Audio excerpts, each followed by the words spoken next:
Hi friends, నాతో పాటు maths చదువుకుందారండి. ఇదే మన ప్రాబ్లం.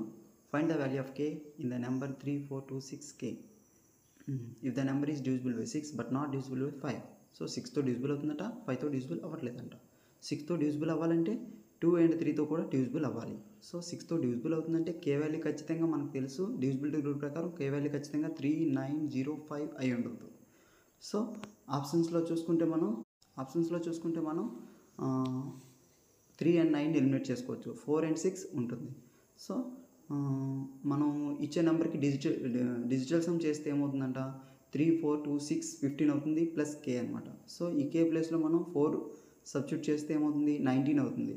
సో 6లో 3 ఉంటుంది కాబట్టి 3తో 19 డివిజిబుల్ అవ్వదు. సో 4 కాదు. అండ్ 6 పెట్టుకుంటే ఏమవుతుంది, 21 అవుతుంది. సో 3తో 6 డివిజిబుల్ అవుతుంది, 21 డివిజిబుల్ అవుతుంది. కాబట్టి మన ఆన్సర్ 6. వీడియో నచ్చితే లైక్ చేయండి.